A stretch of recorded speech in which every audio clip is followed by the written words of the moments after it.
Hello, my name is David Diley. I'm a filmmaker and colorist based in the UK, and today I'm going to take a quick look at some of the grading in the piece I shot for Panasonic and Atomos called Blue Mind. The piece is a short commercial project for the Panasonic AU EVA1 cinema camera. Now, most of the short 4-minute film was shot underwater, and I want to take a look today at just how well the footage actually performs when pushed quite heavily in post in a cinematic grade. So we're going to take a look at a little clip from the film now, and then we're going to dive into the first clip.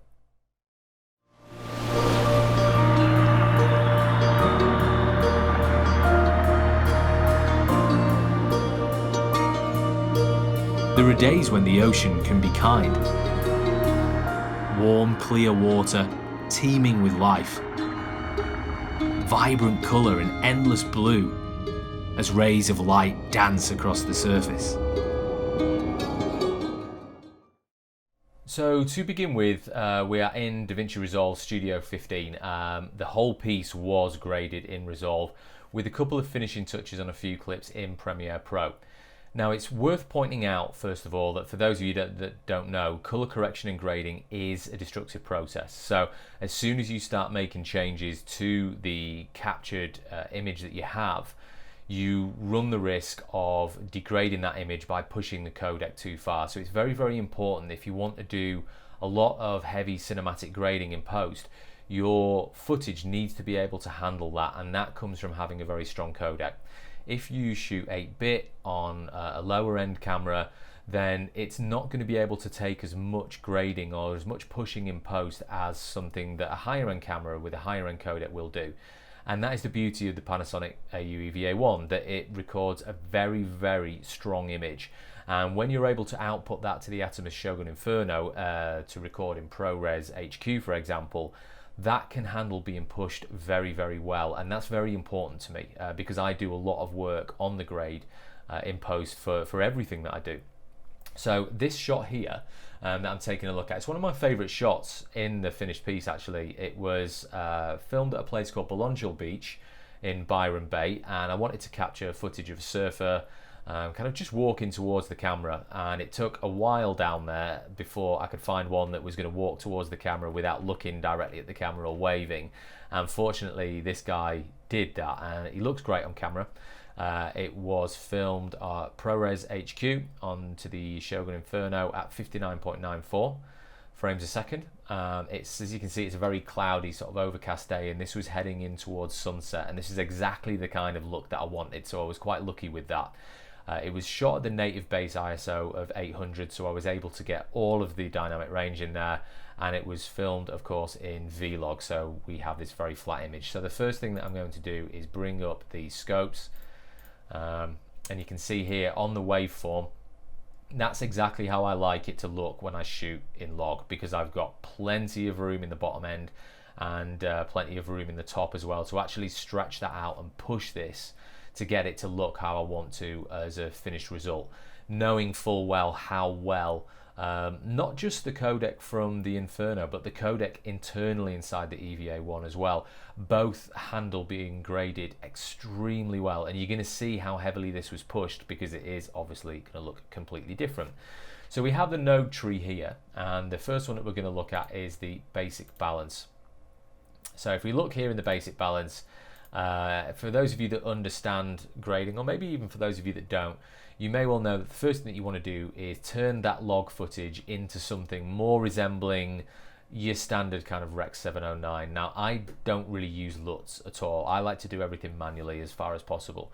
So that's exactly what I've done here. So we've brought the shadows down in the lift, we've brought the midtones down in the gamma, and we've pushed the highlights with the gain a little bit. That already adds a bit more contrast into the image. I warmed the image up a little bit down here because it was just a little bit cool for my liking. And in terms of actual contrast, we've not gone too heavy with it.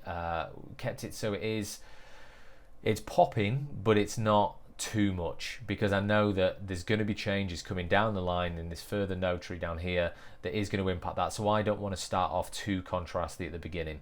I increased the pivot point as well to make that contrast hit the lower end a little bit more. I've pushed the saturation quite heavily, as you can see, which is great because that log, the vlog format, captures so much information. You can really push the saturation, and it doesn't degrade the image too much. Certainly not to the point where, if you're keeping it within reason, that you will actually notice any kind of degradation. And when I say degradation, I mean things like macro blocking, compression. The footage just falls apart if it's just pushed too hard and the codec can't handle it. But thankfully, this absolutely can. So if we look in the log wheels as well, I've brought the real bottom end down, which you'll see these little spikes down here on the parade, and that spike there on the waveform. That's bringing the real bottom end of the shadows down. Just it crunches it down a little bit, which is nice. So that's the balance. It's already quite a nice looking image just as it is. Not too exciting, but still pretty nice. So the next thing is I wanted to take a look at the skin. So if we zoom in a little bit on him, you'll already notice that the skin tone captured is actually really quite good. The EVA one is superb, and generally Panasonic cameras on the whole are very good at capturing good skin tone. The Panasonic color science is world renowned, and there's a very good reason for that.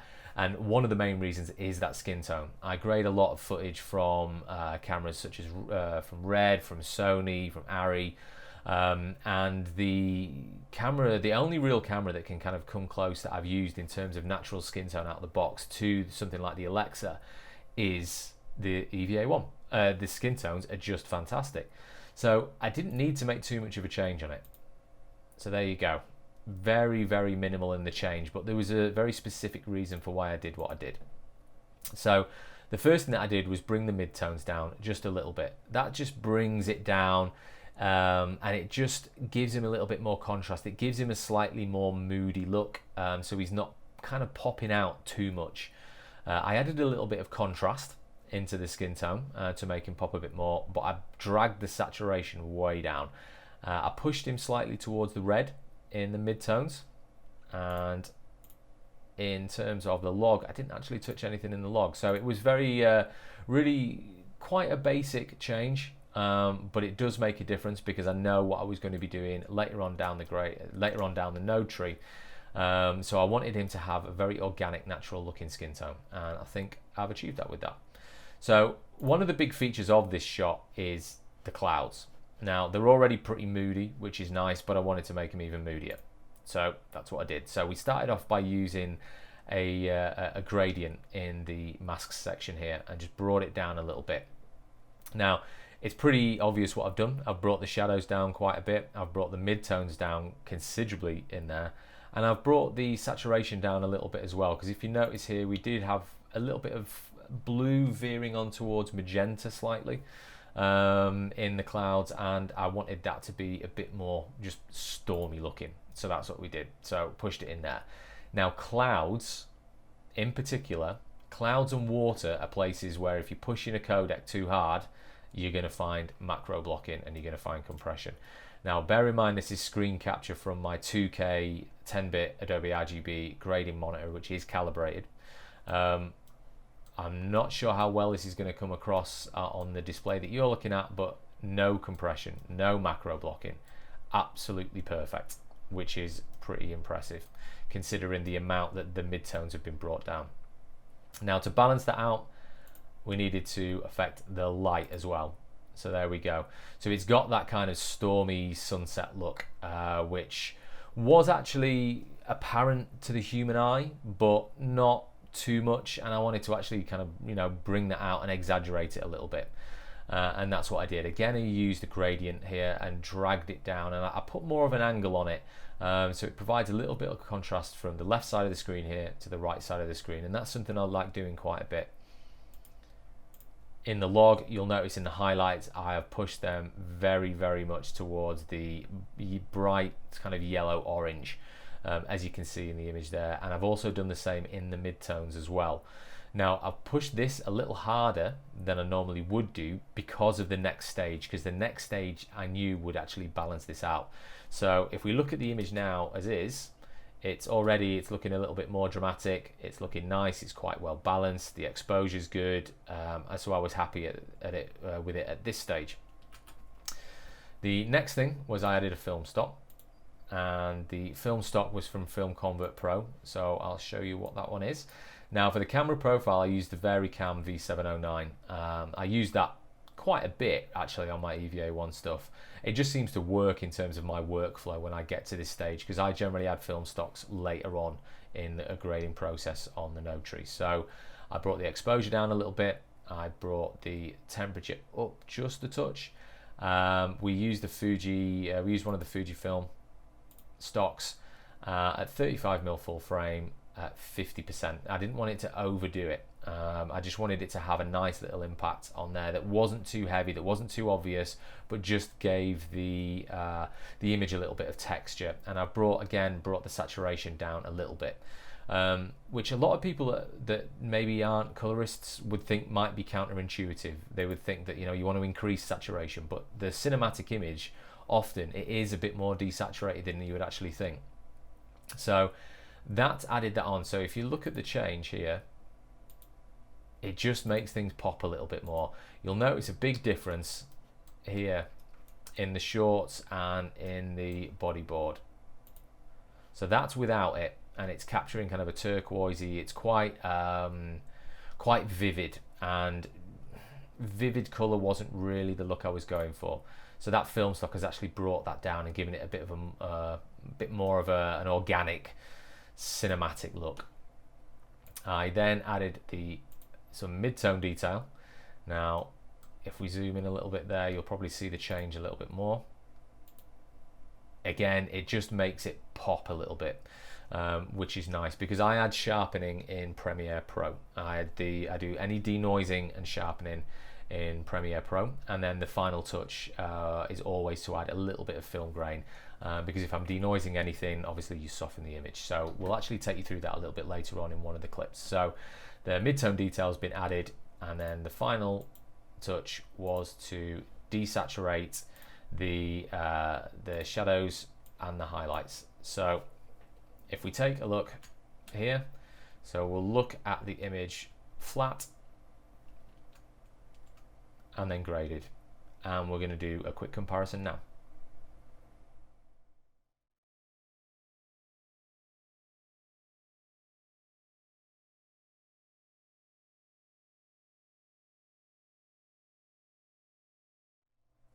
The next clip that we're going to take a look at is this one with these beautiful sand tiger sharks swimming inside a cave at a place called Southwest Rocks, which is a fantastic dive site because there's so much life there. It's a cinematographer's dream. So we have the shark here swimming in towards the cave with all the fish kind of freaking out a little bit and moving towards the camera, and I love the symmetry of some going this way, some going that way, obviously splitting because I'm in their way. And I just think visually it's just such a great image. I think it's one of, if not my favorite shot in the whole piece. I love it. So we're going to bring it to a point there. So as you can tell, if we bring up the scopes, you will see that I have underexposed this, and that was not done on purpose. As you can probably imagine, when you're filming wildlife underwater, you will find yourself in positions whereby something will happen when your exposure is set for something else, and you just have to turn around and capture it. Now, when you are shooting on cheaper equipment, say 8-bit cameras with codecs which aren't as strong as what you can get from the EVA1 and the Inferno, you're going to have problems with a shot like this because it's exposed, and if you're really having to push it on the low end and the mid-tones, then you're going to find that the compression that's in there from you underexposing and the noise is going to become extremely apparent. So if you're shooting on 8-bit codecs, on cameras which are more on the lower end, a shot like this you may not be able to rescue without actually having it damaged by the fact that you've pushed it too hard in the grade. And that's what I mean about grading being a destructive process. Now, I knew shooting this that I would be able to bring this back in post because I'm shooting on Vlog. It's a very strong codec, and I knew that the detail and the information was in there that I'd be able to push this in the grade and get it back to where I wanted it to be. So if we take a look at it, the first thing that we're actually going to do, as always, is to do a basic balance. So that basic balance looks like just bringing the shadows up a little bit, as you can see here on the waveform. Brought the midtones up, and I've brought the highlights up considerably. I've not added quite so much contrast as I did in the shot with the surfer, because there's not as much room to play with, because there's a lot of dark in here, and the obviously the highlights on the fish, we don't want to blow them out too much. But in there you're still seeing the scales, you're still seeing the detail. Now you will notice when we zoom in as well, we are getting noise on the image, and that is unavoidable because I underexposed it. Now I think this was shot around about 2500 on the ISO again, which has a dual native ISO on the EVA one, which for an underwater cinematographer is fantastic. So I was on the 2500, but I did underexpose it, so we're going to get noise. But the good thing is the noise from the EVA is more of a film grain style noise, so it makes it a lot easier to fix in post. So I don't want that on there. I'm going to get rid of it, and then I'm going to replace that with some grain. That will be the last thing that I do. But here's the basic balance. So we've done that on the first section. I brought the temperature of the shot down a little bit. I wanted to cool it down. There's a lot of green in it. And the water down there did have quite a green hue to it, and I wanted to be more of a blue. So I've cooled it down quite a bit. If we turn that node back on again, I've put the tint more towards the magenta. We've added some mid-tone detail in there. I've boosted the colour ever so slightly, brought the shadows up here again, and brought the highlights down a little bit right at the top end. The balance on this was a bit more hard work than it was on the other one, to get to a stage where I could work from as a starting point. So the next thing to do was the blue water, which if I turn that on and turn that off, you might not initially notice the change, but if we come up here to the top, that's off and that's on. Just in that slightly higher exposed part, I did want there to be kind of a wash of blue coming through, and that was done very simply by doing a selection here, just this section here, and then pushing slightly towards the blue. So it's not major, but it does make a difference. Now on the low end side of things, what I wanted to do here was in the log wheels. So the very bottom end of it, the very bottom end of the shadows, I've just crushed it down slightly. So that's going to be down here in this corner and up there in that corner, but we are still seeing detail in the coral on the wall, which is kind of where we want to be. So it's quite a contrasty image there. Now the next one is to add the film stock. Now that film stock, as you can see, it's added quite a lot of warmth to the image. It was the very LT V709 profile in Film Convert Pro, and again it's very similar settings, but I've actually boosted the saturation in this one slightly. Now it looks a bit strange because there is that very red wash coming across the low end. Now I knew that this was going to be addressed on the final node, and I wanted to get these fish and everything popping out nicely. So if we take a look at it without any of the grade, and then back on again with the film stock, you can see, I'm just going to turn these off, you can see the difference that it makes already from that flat image, and we're getting much closer to a point where we want to be. So the next one to do in terms of the changes in the nodes was to do a desaturation of the lows and the highs, and this is what I was just saying about the film stock putting that big red wash over this corner, if you notice here in the low end there, and then we add the desaturation of the lows and it's gone. So we've got much closer to a more natural looking image. Well, it's a cinematic but natural looking image. And then I wanted to desaturate the teal ever so slightly as well. So that was done in the hue versus saturation just up at this top end.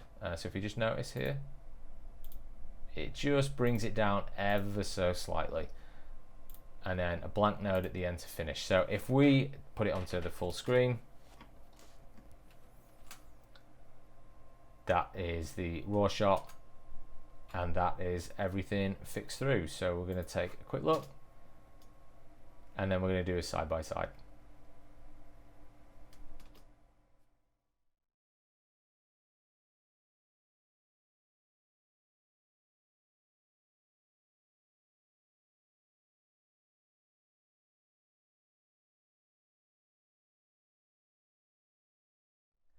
The final thing I'm going to do is grade something in real time for you, and it's just to show you how hard you can push footage. Now, underwater footage is difficult to grade if your codec can't handle it, because the big problem if you're shooting 8-bit, and I bring up 8-bit a lot because the importance of 10-bit for broadcast obviously is well known, but when you're shooting underwater you really have to be shooting in a 10-bit codec, and I'll explain the reasons for that shortly. But grading underwater can be very difficult because you lose a lot of red. The deeper you go, for every couple of meters you're losing red, you're losing magenta, you're losing yellow, and you've got to be able to have a camera which can still capture that data for you to be able to then put it back in post, even effectively sometimes even if it's not there in the first place. And the EVA1 is really good at doing that. In fact, I've worked with various cameras underwater, but the EVA1, when it comes to handling the post side of correcting and grading underwater footage, it's the best thing that I've used. And I've shot stuff raw, I've shot stuff in ProRes HQ 4444. This shot itself was shot ProRes HQ in 4K DCI at 59.94 frames a second. Of course, going into the Shogun Inferno, so this is taken from the Shogun Inferno. And as you can see, we've got this lovely turtle here just swimming around. This was at a place called Flinders Reef in Queensland. Great place. It's a turtle cleaning station, so there's turtles everywhere. I loved it there. And this lovely little guy just going about his business, but as we can see, it's very blue. Now I do have the lights, but the lights will only come into effect the closer that the animal actually comes. So it's going to be around here where we start seeing the impact of the light. So it is very blue. Again, it's shot on Vlog, so we're capturing all the information. So we're going to do a quick grade on it, and I'll show you how far I can push it. Now, this isn't necessarily going to be the grade that I would settle on. This is not in the piece. This is a bit of a shot that didn't make it, unfortunately. But we can see we've already got a lot of information in there, which is great. The white balance is slightly off. We've got obviously the bias towards blue, so that's going to be the first thing that we fix, which is quite simple. By the midtones, we're going to push the midtones and we're going to warm it up there, so as a starting point. Then we're going to look at the exposure. So we're going to bring it down a little bit, add some contrast, and then we're going to bring the highlights up. Let's get it nice and bright. So we don't want to clip anything, so I think about there is about right. And you can see there's no artifacts or compression appearing at all, which is fantastic. So let's take a look at warming this up a little bit more like that. So we're going to take a look at the highlights, probably push the highlights up towards the reds. So this is already looking nicer there. We'll add some contrast into it, and we can push this a little further, I think. So the contrast, usually I'm in the 1.2 to very low 1.3 range with contrast. I don't like things to be overly contrasty. So we're at 1.326 here, and again, adding contrast is certain to start degrading codecs which aren't as strong, and here we're not seeing any problems at all still. So we've done the contrast, and we're going to put some saturation into it. I don't think we need too much, but I'm probably going to push this a little bit further than I normally would, just to show you. So we're actually getting closer now to a more balanced image.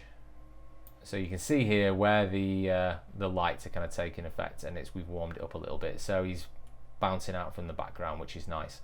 So that's the first stage. So we've all gone from that, which is basically blue with a little bit of green in it, to that. which is a much nicer, much more pleasing on the eye image. So the next stage is this blue water. Now the water was very blue there, and it was very clear as well. And because we're quite shallow, we're getting a lot of the light in, which kind of washes the blue out ever so slightly. And I think what we're going to do is we're going to make that blue a bit more vivid. So doing that is pretty straightforward, and we're going to do that. We're going to do a selection. And this is another great thing about the codec and about the recording from the EVA1. If you notice here, it's so easy to get a good selection. It's really, really easy to get a good selection. So we want to cut that out a little bit. Try and take that cyan out a bit more. These little dots here are the fish. Over there, we're losing a little bit.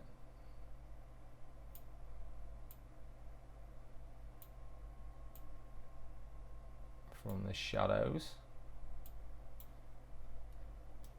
So we're going to blur it out a touch. So that's the selection. Now with the water, you can go crazy with it. Right, so if we just push it to the most ridiculous amount, you still will notice one thing: no banding, none at all, which is incredible. With big blocks of blue like this, banding is a real issue when you shoot underwater, and that's why 10-bit is so important. And if you've got a good, robust 10-bit codec, you can just push it really, really far from the EVA, and it just doesn't seem to break. You really have to go some to get the footage to degrade. So obviously we don't want it to look like that, because that looks ridiculous. So we're going to reset those mids, and with the blues, just roll it back a little bit. So this is probably more than I would ordinarily do, but I do want it to just to kind of show you just what you can actually do in there. So I will probably desaturate that slightly. And again, desaturation is another good way to add compression, particularly on things like water. So let's take that off. That's where we were, and that's where we are now. So much more vivid. Everything off and on. So he's popping out a little bit more. Now, I think what I might like to do is maybe take some of the warmth down in the turtle as well. So I'm going to do a parallel node, and we'll do a selection just on his belly, just around there. Just blur it out a bit, and this is only going to be subtle, but I don't want him to be too warm underneath. So just going to desaturate slightly.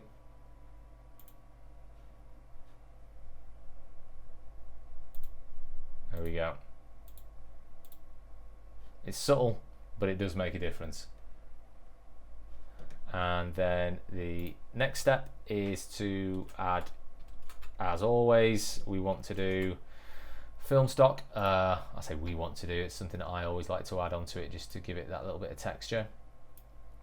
So choose the camera. I'm going to say Panasonic. We're going to use the Varicam, the V709.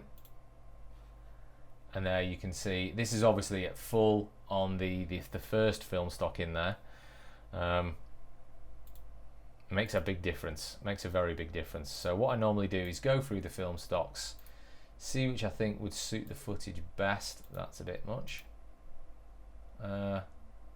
Let's go with that, the one of the Fujifilm ones, again because it's pushed that blue in the background quite heavily. Now we are seeing some noise in there because we've pushed it so hard, but that is not something I'm concerned about at all, because that will come out very easily. I'll show you how I do that in a little bit. So I'm going to back that down to 50. I'll probably touch the saturation down a bit.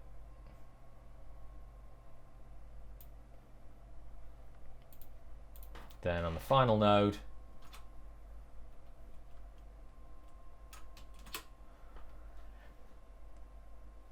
I'm going to come into the low and high. The Luma versus Sat, bring that down at the low end, bring it down at the high end. That's before, that's after. Yes, we've got a little bit of noise in there. That's going to come out in a second, but no compression, no banding. It just looks fantastic. So here we have the clip in Premiere Pro, which is where I do all the final touches, so things like noise reduction, sharpening, etc. before I deliver the master. So as we already mentioned, there is quite a bit of noise on the image, so we need to get rid of that. That noise is there because I pushed it so hard, but if we bring in Neat Video, which is, I think, probably the best noise reduction software on the market. It's very effective, it's easy to use, and it just does what it's meant to do extremely well. So we'll make a selection, a nice big one over here to get the noise level. Again, this comes down to that great codec from the EVA1 and the Inferno, the fact that it's 10-bit, the fact we've got no compression in here and no banding. I can get a really good read of the level of noise.